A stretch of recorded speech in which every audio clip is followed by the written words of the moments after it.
ಹೊಸ ಮುಖ್ಯಮಂತ್ರಿ ಡಿ.ಕೆ. ಶಿವಕುಮಾರ್ ಅವರ ಸಂಪುಟಕ್ಕೆ ಸೇರಬೇಕು ಅನ್ನುವಂತಹ ಕಸರತ್ತನ್ನ ಶಾಸಕರುಗಳು ಮುಂದುವರಿಸ್ತಾ ಇದ್ದಾರೆ. ಈಗ ಬೆಳಗಾವಿಗೆ ಸಂಬಂಧಪಟ್ಟಂತಹ ಡೀಟೇಲ್ಸು, ಬೆಳಗಾವಿ ಜಿಲ್ಲೆಗೆ 3 ಸಚಿವ ಸ್ಥಾನ ಕೊಡುವಂತೆ ಹಠ ಹಿಡಿಯಲಾಗ್ತಾ ಇದೆ. ಬಿಜೆಪಿ ತೊರೆದು ಕಾಂಗ್ರೆಸ್ ಸೇರಿದ ಲಕ್ಷ್ಮಣ್ ಸವದಿ ಪರ ಡಿ.ಕೆ. ಶಿವಕುಮಾರ್ ಒಲವನ್ನು ತೋರಿಸ್ತಾ ಇದ್ದಾರೆ.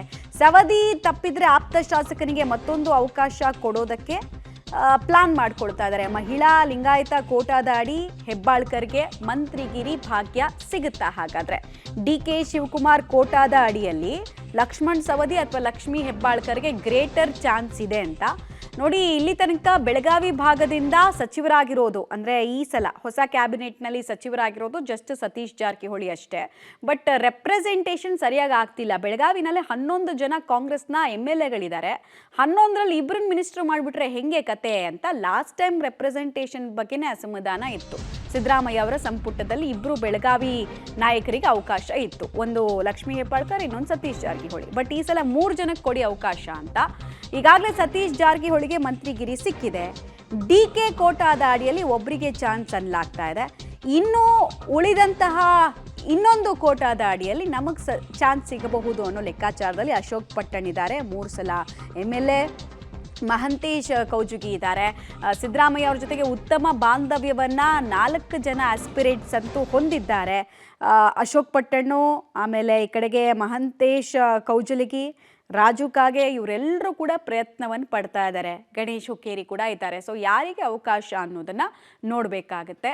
ಪ್ರಾದೇಶಿಕವಾರು, ಸಮುದಾಯವಾರು ತೃಪ್ತಿಪಡಿಸಬೇಕಾದಂತಹ ಅನಿವಾರ್ಯತೆ. ಲಾಸ್ಟ್ ಟೈಮ್ ರೀತಿ 2 ಮಂತ್ರಿ ಮಾಡೋದ್ರ ಬದಲು 3 ಜನಕ್ಕೆ ಅವಕಾಶ ಕೊಡಿ. ಬಿಕಾಸ್ 18 ವಿಧಾನಸಭಾ ಕ್ಷೇತ್ರಗಳ ಪೈಕಿ 11 ಕಾಂಗ್ರೆಸ್ ಗೆದ್ಕೊಂಡಿದ್ದಾರೆ. ಮುಂದಿನ ಚುನಾವಣೆ ಮೇಲೂ ಇದರ ಎಫೆಕ್ಟ್ ಆಗುತ್ತೆ ಅನ್ನೋ ಪ್ರಯತ್ನದಲ್ಲಿ ಒಬ್ಬೊಬ್ಬರು ಕೂಡ ಇದ್ದಾರೆ.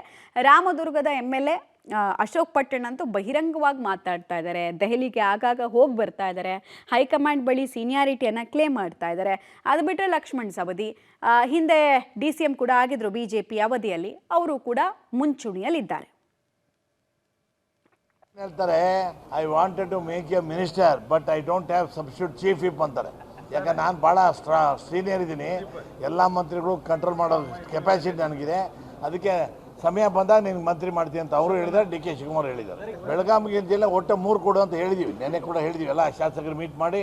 ಬೆಳಗಾವಿ ಜಿಲ್ಲೆ ಭಾಳ ದೊಡ್ಡದು. ಹಿಂದಿನ ಮಂತ್ರಿಮಂಡಲ BJP ಅದಾಗಲಿ ಯಾವ ಪಕ್ಷ ಬಂದರೂ ಕೂಡ 2ರಿಂದ 3 ಅಂತೂ ಕಾಯಂ ಇದ್ದಿದೆ. ಒಂದು ಕೆಲವು ಟೈಮ್ 4 ಆಗಿತ್ತು ಒಂದು ಸರಿ.